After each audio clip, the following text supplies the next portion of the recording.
আসসালামু আলাইকুম। Cost accounting BBA BBS third year অধ্যায় মেটেরিয়ালস থেকে 1 নম্বর ক্লাস। শুরুতে সম্পূর্ণ অধ্যায়ের বেসিক বিষয়, নিয়মকানুন, সূত্রাবলী নিয়ে আলোচনা করা হবে। তারপরে গুরুত্বপূর্ণ একটা ম্যাথ বোঝানো হবে ইনশাআল্লাহ। ধৈর্য ধরে প্রথম থেকে শেষ পর্যন্ত যে সকল শিক্ষার্থী না টেনে ক্লাস দেখবেন, বুঝবেন না, এরকম শিক্ষার্থী পাওয়া যাবে না ইনশাআল্লাহ। সময় যাতে কম লাগে এই জন্য নিয়মকানুন বেসিক বিষয় আমি আগেই লিখে রেখেছি। এগুলো বোঝানোর জন্য আমাকে একটু সময় দিতে হবে। তারপর আমি গুরুত্বপূর্ণ একটা ম্যাথ তোমাদেরকে বুঝিয়ে দিচ্ছি। অধ্যায়ের নাম হচ্ছে মেটেরিয়ালস, বাংলা অর্থ কাঁচামাল। অর্থাৎ কি পরিমাণ কাঁচামাল আছে, কি পরিমাণ কাঁচামাল ক্রয় করা হয়েছে, কি পরিমাণ কাঁচামাল বিক্রয় করা হয়েছে, ক্রয় বিক্রয় করার পরে অবশিষ্ট কি পরিমাণ কাঁচামাল ব্যবসার প্রতিষ্ঠানে বর্তমানে মজুদ আছে, এই জাতীয় অঙ্কের হিসাব করা হয়। আর কাঁচামালের হিসাবটা করা হয় 4টা পদ্ধতিতে। একটা হচ্ছে FIFO, first in first out. এটার বাংলা অর্থ হচ্ছে আগের মাল আগে ছাড়া, অথবা আগের মাল আগে বিক্রি করা, অথবা আগের মাল আগে ব্যবহার করা বা প্রদান করা। LIFO, last in first out, পরের মালটা আগে ছাড়া। ওয়েটেড এভারেজ মেথড, ভারযুক্ত গড় পদ্ধতি। সিম্পল এভারেজ মেথড, সাধারণ গড় পদ্ধতি। এই 4টার মধ্যে প্রথম 3টাই গুরুত্বপূর্ণ বেশি, আবার প্রথম 3টার মধ্যে একেবারে প্রথমটা গুরুত্বপূর্ণ বেশি, প্রথমটার দ্বিতীয়টা। ওয়েটেড এভারেজ মেথড, এটাও পরীক্ষায় থাকে। আমরা সবগুলা নিয়মই শিখব। এই 4টা পদ্ধতির মধ্য থেকে যে কোনো পদ্ধতিতে অঙ্কের সমাধান করার জন্য বলা হলে তখন এই যে একটা টেবিল তোমরা দেখতে পাচ্ছ, এরকম একটা টেবিল অঙ্কন করে নিতে হবে যে কোনো অঙ্কের মধ্যে, যদি আমাদের এই 4টার মধ্য থেকে যে কোনো একটা প্রশ্ন করা হয়। এখন টেবিলের মধ্যে কি কি আছে আমরা জেনে নেই। আমি একটু আগে বলেছি যে এটা হচ্ছে কাঁচামালের হিসাব। এখানে ডেট আছে, রিসিভড আছে, ইস্যু আছে, ব্যালেন্স আছে। ডেট, তারিখ। ডেটের পরে আরও একটা ঘর থাকতে পারে ব্যালেন্স নামে, অথবা ডিটেলস নামে। তারপর রিসিভড, রিসিভডের বাংলা অর্থ হচ্ছে প্রাপ্তি। এই যে রিসিভডের বাংলা অর্থ প্রাপ্তি, এই প্রাপ্তি মানে কিন্তু নগদ প্রাপ্তি নয়। এই প্রাপ্তি হচ্ছে কাঁচামাল প্রাপ্তি অথবা যে কোনো মজুত পণ্য প্রাপ্তি। কাঁচামাল বা মজুত পণ্য প্রাপ্তি কখন হবে? যখন তুমি ক্রয় করবে। কাঁচামালটা যখন তুমি নিজে ক্রয় করবে, ঠিক তখনই তোমার ব্যবসার মধ্যে কাঁচামাল প্রাপ্তি হবে। তার মানে যাবতীয় ক্রয় রিসিভডের করে লিখতে হবে। ইস্যু মানে সরবরাহ অথবা বিক্রয় অথবা প্রদান। যখন তুমি তোমার ব্যবসা থেকে বা প্রতিষ্ঠান থেকে কাঁচামালটা ইস্যু করবে বা বিক্রয় করবে বা প্রদান করবে কাউকে, তখন এটা ইস্যু। এমনও হতে পারে, ধরে নাও যে তোমার ব্যবসা থেকে 100 ইউনিট আগুনে পুড়ে নষ্ট হয়ে গেছে, তো এটাও তো প্রদান। এক কথায় যখন তোমার ব্যবসায় কাঁচামাল বা মজুত পণ্য আসবে, ক্রয় করলে আসে, এটা রিসিভডের করে। আর যখন কাঁচামাল বা মজুত পণ্য চলে যাবে, সেটা ইস্যুর করে। এমনও হতে পারে যে ইস্যু করেছো তুমি, বিক্রয় করেছো, বা আগুনে নষ্ট হয়ে গেছে, বা কাউকে প্রদান করেছো, এরকম। এখন ক্রয় বিক্রয় করার পরে কি পরিমাণ ব্যালেন্স বাকি আছে সেটা ব্যালেন্সের করে। তোমরা লক্ষ্য করো, প্রতিটা করে আবার units rate total, units rates total, units rate total. অর্থাৎ কি পরিমাণ ইউনিট, প্রতি ইউনিটের দর কত, এই দুইটা গুণ করে তারপরেই টোটালের করে যে কোনো করে বসাতে হয়। আমি তো একটু পরে একটা ম্যাথ তোমাদের সমাধান করে বুঝিয়ে দিচ্ছি, তখন ব্যাপারটা একেবারে ক্লিয়ার হয়ে যাবে। এখন পরের যে নিয়মটা, এগুলো হচ্ছে অন্য ফরম্যাটের অঙ্কের, তো এগুলো নিয়ে আমি আজকে আলোচনা নাই করি। যখন পরবর্তী ক্লাসে ম্যাথ বোঝাবো তার আগে আমি এই বেসিকটা আলোচনা করে নিব। আজকে আমি সরাসরি একটা অঙ্কের সমাধানে যাচ্ছি। Problem 1, Shapla Limited use single material to produce a product. Information relating to material is Shapla Limited একটা একক মেটেরিয়াল বা কাঁচামাল ব্যবহার করে প্রোডাক্ট উৎপাদনের জন্য তথ্য নিচে দেওয়া হয়েছে। মে মাসের 1 তারিখ ব্যালেন্স 400 ইউনিট 20 টাকা করে, মানে মে মাসের 1 তারিখেই প্রথমে যেটা অলরেডি আছে 400 ইউনিট আছে 20 টাকা করে। 5 তারিখে received 200 unit at the rate টাকা 15। যেহেতু এটা রিসিভড তার মানে নিশ্চয়ই ক্রয় করা হয়েছে। ক্রয় না করলে তো এখানে কাঁচামাল রিসিভড করার কোনো অপশন নাই। তো 200 ইউনিট 15 টাকা করে। 12 তারিখে ইস্যুড 500 ইউনিট, ধরে নাও বিক্রয় করা হয়েছে 500 ইউনিট। 18 তারিখে return to supplier 50 unit. Return to supplier মানে সরবরাহকারীকে 50 ইউনিট প্রদান করা হয়েছে মেটেরিয়াল। এখন সরবরাহকারীকে যেহেতু প্রদান করা হয়েছে, তোমার ব্যবসায়ের মধ্যে মেটেরিয়াল এসেছে না চলে গেছে, তখন একটা ইস্যু।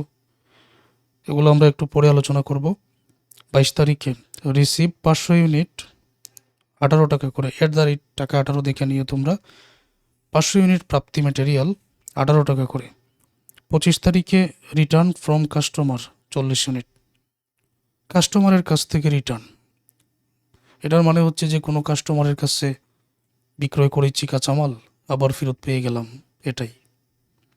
28 তারিখে ইস্যুড 500 ইউনিট, 28 তারিখে বিক্রয় 500 ইউনিট। 29 তারিখে goods destroyed by fire 90 unit, আগুনে পণ্য নষ্ট হয়ে গেছে 90 unit. 29 May closing material on hand 200 unit. 31 মে এই মেটেরিয়াল কাঁচামালের মজুদ আছে 200 ইউনিট। রিকোয়ার্ড হচ্ছে calculate deficit or surplus of material, কাঁচামালের ঘাটতি অথবা কি পরিমাণ অতিরিক্ত আছে এটা নির্ণয় করো।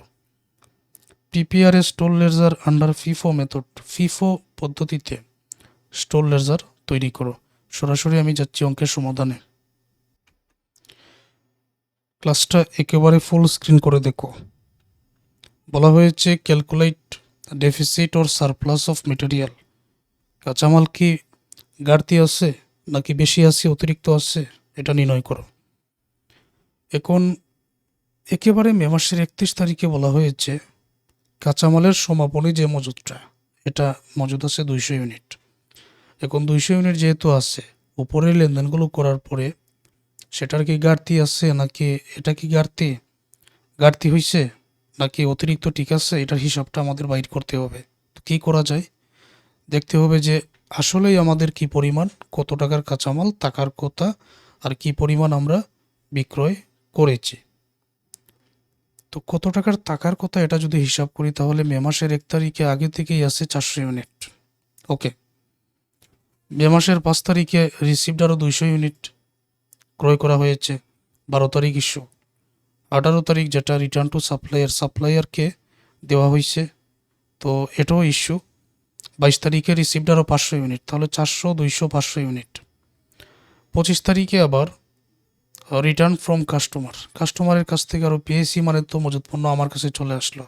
অর্থাৎ মাসের প্রথমে কি পরিমাণ মজুদ পণ্য আছে এবং আমি কি পরিমাণ ক্রয় করেছি বা কাস্টমারের কাছ থেকে কি পরিমাণ কাঁচামাল আমি পেয়েছি, এটা হবে টোটাল যোগফল। এই যোগফল থেকে দেখবো আমি কি পরিমাণ বিক্রি করেছি। ঠিক আছে, 28 তারিখ ইস্যু। 29 তারিখে আগুনে পণ্য নষ্ট, তো আর তো কোনো প্রাপ্তি নাই, অতএব 400 200 500 আর 40। তো এটা কিভাবে আমি লিখি দেখো। টোটাল মেটেরিয়াল রিসিপ্ট ওপেনিং 400 ছিল, মে মাসের 5 তারিখ রিসিপ্ট, 22 তারিখে রিসিপ্ট, রিটার্ন ফ্রম কাস্টমারের কাছ থেকে পেয়েছি 25 তারিখ। প্রত্যেকটা তারিখের ইউনিটগুলো এখানে বসানো হলো, যোগ করে নাও 1140 ইউনিট। 1140 ইউনিট এখানে আমরা পেয়ে গেলাম যোগফল। হিসাব অনুযায়ী মানে শুরু থেকে আজ পর্যন্ত কি পরিমাণ কাঁচামাল আমাদের কাছে আছে। এবার দেখতে হবে কি পরিমাণ বিক্রয় করেছি। এই যে 12 তারিখে আমি 500 ইউনিট বিক্রি করেছি, ওকে। 18 তারিখে সাপ্লায়ারকে ফেরত দিয়েছি 50 ইউনিট, এটাও কিন্তু চলে গেছে, তো এটাও চলে গেছে, ওকে। আবার 28 তারিখে আরও 500 ইউনিট বিক্রি করেছি। 29 তারিখে আগুনে আবার 90 ইউনিট নষ্ট হয়ে গেছে, তো এটাও তো ইস্যু, যেহেতু নষ্ট হয়ে গেছে। অতএব আমরা 12 তারিখ পেয়েছি, 18 তারিখ পেয়েছি, 28 তারিখ আর 29 তারিখ। এই যে দেখো এগুলো কীভাবে লিখে। টোটাল ইস্যুড ম্যাটেরিয়াল 12 তারিখ, 18 তারিখ কি ওইটা লিখো, রিটার্ন টু সাপ্লায়ার। 28 তারিখে ইস্যু, আর গুড ডেস্ট্রয়েড আগুনে নষ্ট হয়েছে 29 তারিখে। প্রত্যেকটার টাকাগুলো এখানে যোগ করে দাও, 1140। এখন কথা হলো হিসাব অনুযায়ী একেবারে মাসের প্রথম তারিখ থেকে কি পরিমাণ কাঁচামাল আমার প্রাপ্তি, হিসাব অনুযায়ী তো আমার 1140 ইউনিট থাকার কথা। 1140 ইউনিট থেকে আমি 1140 ইউনিট বিক্রি করে দিয়েছি, বা আমি এটা ব্যবহার করেছি বা প্রদান করেছি, তাহলে তো কোনো কাঁচামাল থাকার কথাই না। কিন্তু ওই যে শেষে বলা হলো অতিরিক্ত 200 ইউনিট, এটা ঘাটতি নাকি সারপ্লাস? অবশ্যই এটা অতিরিক্ত। সারপ্লাস মানে অতিরিক্ত 200 ইউনিট, এটা অতিরিক্ত। আমরা এটা কিভাবে লিখব? টোটাল অ্যাভাইলেবল মেটেরিয়াল ইন্ডিং 0 থাকবে, কিন্তু ক্লোজিং মেটেরিয়াল 200 ইউনিট যেহেতু দেওয়া আছে, অতএব এটা হচ্ছে সারপ্লাস মেটেরিয়াল। কি করা হয়েছে যে 200 ইউনিট থেকে এখানে যে মেটেরিয়াল পরিমাণ তো নাই, 0 যেটা, তো 0 বিয়োগ করে সরাসরি আমরা 200 ইউনিট দেখিয়ে দিব। আমাদের এখানে যে পরিমাণ মেটেরিয়াল আছে ঠিক সেই পরিমাণ আমরা বিক্রি করে দিচ্ছি। যেহেতু 31 তারিখে 200 ইউনিট আছে মজুদ, অতএব এটা হচ্ছে আমাদের অতিরিক্ত মেটেরিয়াল। আশা করছি ক্লিয়ারলি বুঝতে পেরেছেন। আমি চাইব এই যে বি নম্বর যে প্রশ্ন, prepare a store ledger under FIFO method, এই মেথডটা তোমরা খুব ভালো করে বুঝো। ফিফো মেথডে অঙ্কের সমাধানের জন্য বা যে কোনো মেথডে অঙ্কের সমাধানের জন্য এই রকম একটা টেবিল অঙ্কন করতে হয়। যেমন এখানে আছে ইউনিটস, এই জায়গায় আছে এখানে ইউনিটস, রেট টোটাল। ইউনিটসের জায়গায় তুমি কোয়ান্টিটিও দিতে পারো, রেটও দিতে পারো, টোটালের জায়গায় অ্যামাউন্টও দিতে পারো।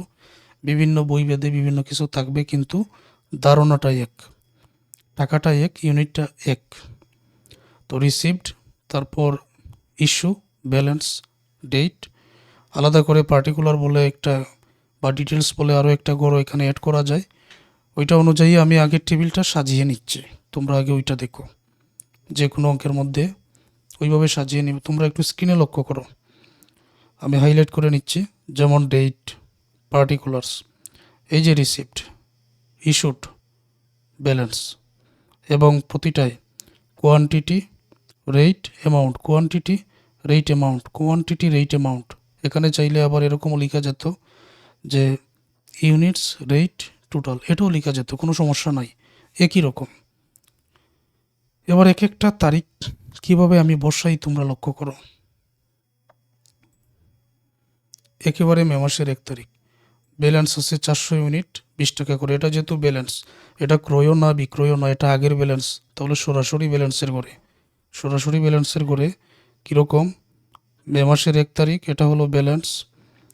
তো আমরা এখন এখানে লক্ষ্য করি 400 ইউনিট, 20 টাকা করে, 8,000 টাকা। এখানে লেখা হয়েছে 400 ইউনিট, 20 টাকা করে, এই দুইটা গুণ করে তারপর টোটাল বা অ্যামাউন্টের করে 8,000 টাকা। এটা একেবারে মাসের প্রথম তারিখেই আছে। সব সময় ব্যালেন্সের যে টাকাটা, এটা এইভাবেই তুমি বসাবে।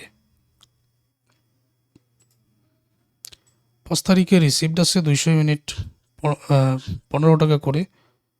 তো যেহেতু এটা রিসিপ্ট, অথবা রিসিপ্টের করে আমরা বসাবো। মে মাসের 5 তারিখ রিসিপ্ট 200 ইউনিট, 15 টাকা করে, 3,000 টাকা। কিন্তু এখানে একটা নিয়ম আছে, আগের যে ব্যালেন্স 400 ইউনিট 20 টাকা করে 8,000, এটা সরাসরি তুমি নামিয়ে নাও। যে কোনো অঙ্কের ক্ষেত্রে এরকমভাবে নেমে যাবে, সরাসরি নামিয়ে নাও। আর নতুন করে যেটা তুমি ক্রয় করেছো 200 ইউনিট 15 টাকা করে, তারপর টোটাল 3,000 টাকা, এটা যেহেতু তুমি নতুন ক্রয় করেছো বা প্রাপ্তি, এইটা একই রকমভাবে ব্যালেন্স সেট করে দাও। 200 ইউনিট টাকা 3000, অর্থাৎ এখানে যেরকম আছে ঠিক সেই রকম আমি ব্যালেন্সে এখানে অ্যাড করে দাও যে কোনো অঙ্কের মধ্যে। আশা করছি ক্লিয়ার। অতএব এগুলা অ্যাড করা হলো।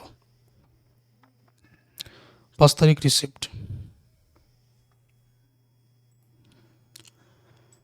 12 তারিখে ইস্যুড 500 ইউনিট। 12 তারিখে 500 ইউনিট বিক্রি করা হয়েছে। তো বিক্রি যদি করা হয়, ওটা কোন পদ্ধতি? ফিফো। ফিফো মানে আগের মাল আগে বিক্রয়। এই যে তোমার ব্যালেন্সের মধ্যে যখন ইস্যু বলবে, তখন তারিখ দিয়ে তুমি মে মাসের 12 তারিখ ইস্যু এটা লিখে নিও। এই যে তোমার ব্যালেন্সের মধ্যে কি পরিমাণ কাঁচামালের মজুদ আছে দেখে নাও। এখানে আগের মাল হচ্ছে 400 ইউনিট 20 টাকা রেট 8000, পরের মাল 200 ইউনিট 15 টাকা রেট 3000। এটা কোন পদ্ধতি? ফিফো। ফিফো এর পুনরূপ কি? আগের মাল আগে ছাড়া। তাহলে আগের মাল কত ইউনিট? 400 ইউনিট, অর্থাৎ এটাই তোমাকে আগে বিক্রি করতে হবে বা ইস্যু করতে হবে। এটা বিক্রি করার পরে তারপরে তুমি ঠিক তার পরের মালটা ইস্যু করতে পারবে। এই পদ্ধতিতে আগের মালটা আগেই বিক্রি করা হয়। কীরকম? যেমন আমার টোটাল বিক্রি করতে হবে 500 ইউনিট। আমি এক কাজ করি, যেরকম আছে এই 400 ইউনিট 20 টাকা রেট 8000 যেরকম আছে কোয়ান্টিটি রেট অ্যামাউন্ট ঠিক সেই রকম দেখো আমি এখানে ইস্যু করে দিলাম ইস্যুর করে। এখন ইস্যু করতে হবে 500 ইউনিট, আরও বাকি তো 100 ইউনিট, মাত্র 400 ইউনিট আমরা ইস্যু করলাম। অতএব এখানে যে 200 ইউনিট আছে, এই 200 ইউনিট থেকে 15 টাকা রেটের 100 ইউনিট আমরা এখানে বিক্রি করে দিলাম। টাকাটা কীরকম? যেমন 100 ইউনিট 15 টাকা রেট, 100কে 15 দ্বারা গুণ করলে হয়ে যাবে 1500। বিক্রি করার পরে ব্যালেন্সের মধ্যে কি পরিমাণ মজুদ পণ্য বর্তমানে আছে বা কাঁচামাল আছে। যেমন শেষে ছিল 200 ইউনিট, আমরা 100 ইউনিট বিক্রি করে দিয়েছি, বাকি থাকে এখানে 100 ইউনিট 15 টাকার রেট এবং 100কে 15 দ্বারা গুণ করলে 1500 টাকা।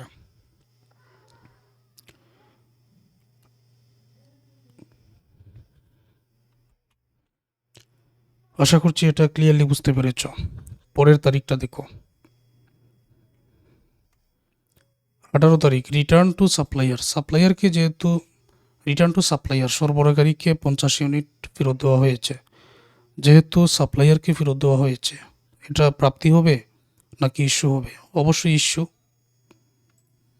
তো এখন আমরা যেটা করব, 18 তারিখ ইস্যু এখানে আমরা লিখে রাখতেছি। একবার ব্যালেন্সে লক্ষ্য করি যে কি পরিমাণ আছে আগের তারিখে।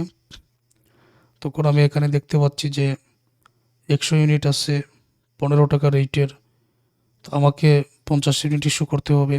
তো আমি একটা কাজ করি, আমি 100 থেকে 50 ইউনিট, রেট কিন্তু একই 15 ঠিক থাকবে, এটা বিক্রি করে দিলাম। 50 আর 15 গুণ করে 750। এখন 100 থেকে যে আমি 50 ইউনিট বিক্রি করে দিলাম, বাকি রইল 50 ইউনিট 15 টাকা রেটের 750 টাকা। তো ব্যালেন্সে যেটা থাকবে এটা অবশ্যই লিখে রাখতে হবে, ঠিক আছে? তো এটা ক্লোজড।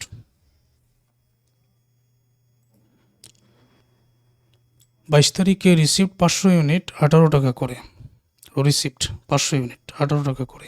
তো এটা রিসিপ্ট যেহেতু, আর যদি রিসিপ্ট থাকে তখন একটা কাজ অবশ্যই করতে হবে, রিসিপ্ট থাকলে রিসিপ্টের করে আগে বসিয়ে দাও। 500 ইউনিট 18 টাকা করে, 500 আর 18 গুণ করলে 9000 টাকা হবে। রিসিপ্ট অথবা ক্রয় থাকলে সরাসরি আগের ব্যালেন্সে যত ইউনিট থাকুক না কেন এটা নিচে নামিয়ে নেবেন, এটা নিচে নামিয়ে নেবেন। তো আমি নিচে নামিয়ে নিলাম।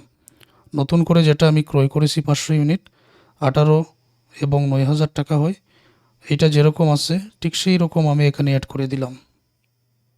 আগের ব্যালেন্সের টাকা নামিয়ে, মানে এখানে এই যে বর্তমানে আছি আমি 500 ইউনিট, এই যে এখানে সরাসরি এটা আমি অ্যাড করে দিলাম ওই তারিখেই। এটা হলো বর্তমানে রিসিপ্ট, এটা হচ্ছে আগের যে ইউনিট আছে এখানে মজুদ যেটা আছে, আর নতুন করে যেটা প্রাপ্তি সেটা এখানে।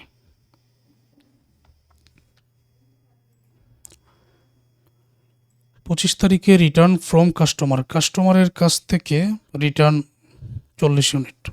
কাস্টমারের কাছ থেকে যদি রিটার্ন হয় এটা প্রাপ্তি নাকি ইস্যু? অবশ্যই প্রাপ্তি।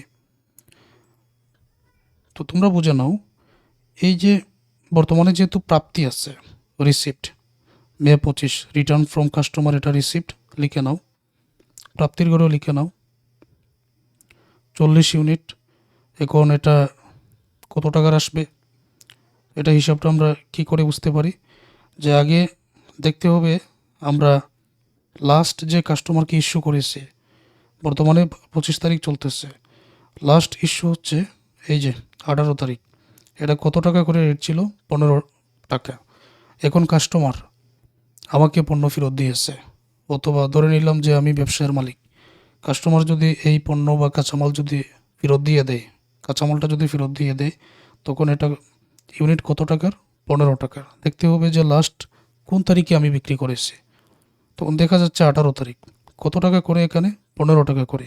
এই জন্য যেহেতু ফেরত পেয়েছি, এটার মূল্য কত করে, 15 টাকা করে। 40 ইউনিট 15 টাকা, 600 টাকা হয়। এটা যাতে বলতে না হয় যে কোয়ান্টিটি আর রেট অথবা ইউনিট আর রেট গুণ করেই কিন্তু টোটালের টাকা বা অ্যামাউন্টের টাকাটা হয়, এটা তোমরা বুঝে নিও। তখন এই অবস্থায় যে কাজটা করতে হবে, আমরা দেখতে পাচ্ছি যে মনে করো আগের যে ইউনিট, এটা যেহেতু রিসিপ্ট, আগের ইউনিটটা তো নামাতে হবে। 50, 15, 750 এটা হচ্ছে আগের। কিন্তু এই যে 40 ইউনিট আমি কাস্টমারের কাছ থেকে ফেরত পেয়েছি, এটাও তো আগের, কাস্টমারকে দিয়েছিলাম, আবার ফেরত দিয়ে দিছে। এটা রেট কত, 15, এইটার রেট কত, 15, সমান হয়ে গেল। এই জন্য 50 আর 40 যোগ করলে 90 ইউনিট, রেট 15 টাকা, 1350 টাকা হবে দুইটা গুণ করলে। এবং নিচের যেটা 500 ইউনিট যেরকম আছে ঠিক সেই রকম তুমি নামিয়ে দাও।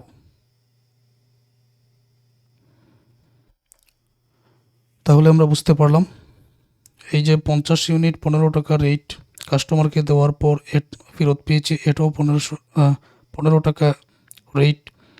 তো 50 আর 40 যোগ করলে 90 ইউনিট, 15 টাকা রেট, 1350 টাকা। পরে যেটা আছে 500 ইউনিট 18 টাকা রেট, 9000 টাকা, এটা আমরা নামিয়ে দিব। 28 তারিখে ইস্যুড 500 ইউনিট, বিক্রয় করা হয়েছে 500 ইউনিট, মে মাসের 28 তারিখ ইস্যুড। এখন দেখতে হবে আগের ব্যালেন্সে কি পরিমাণ মজুদ আছে, ইস্যু করতে হবে টোটাল 500। ওকে, একটা কাজ করি, যেহেতু আগের মাল আগে বিক্রি করতে হবে, তো আগের মাল আছে 90 ইউনিট, 15 টাকা রেট, এটা আগে ইস্যু করো। আরও কত প্রয়োজন, 90 যেহেতু ইস্যু করতেছো, ইস্যু করতে হবে 500, আরও প্রয়োজন 410। তখন এই 500 পরের মাল থেকে, 500 থেকে 410 ইউনিট, এটা রেট কিন্তু 18 টাকা করে ইস্যু করো। তো এটা তোমরা কি বুঝলে, টোটাল 500 ইউনিট ইস্যু করতে হবে। শুরুতেই 90 ইউনিট আগের যেটা ইস্যু করা হলো, আরও 410 এই 500 থেকে নেওয়া হলো। এখন 500 থেকে যদি 410 নেওয়া হয়, তো বাকি থাকে 90, 18 টাকা রেটের এটা বাকি থাকে। 90 আর 18 গুণ করে 1620।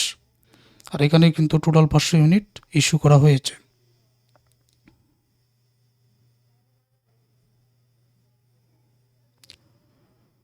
বর্তমান ব্যালেন্স 90 ইউনিট, 18 টাকা করে, 1620 টাকা।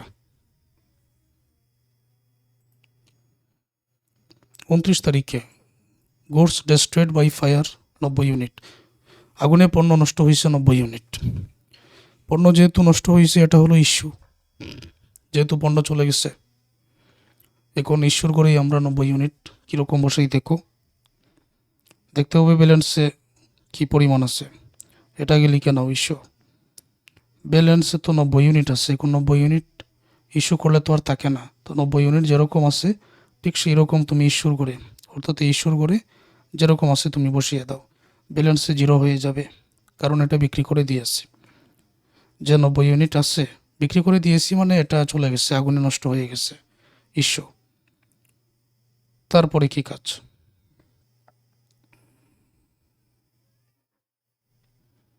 বর্তমান ব্যালেন্সে কিন্তু 0। 31 মে ক্লোজিং মেটেরিয়াল 200 ইউনিট। এখন এই 200 ইউনিট মেটেরিয়াল মাসের শেষ তারিখে দেখা যাচ্ছে অতিরিক্ত।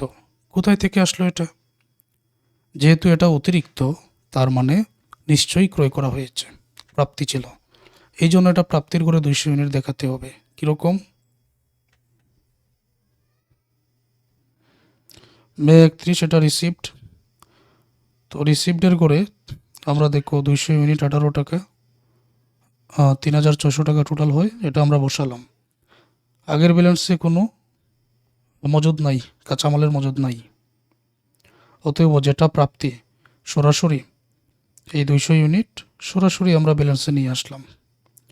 200 ইউনিট 18 টাকা করে, 18 টাকা করে এখানে কেন হবে? কারণ লাস্ট যে ইস্যুটা এখানে আসছে এটা 18 টাকা করে, এই জন্য আমরা 18 টাকা এখানে প্রতি ইউনিটের দরটা ধরে নিব। ঠিক আছে, এইটা আমরা ব্যালেন্সে নামিয়ে নিলাম।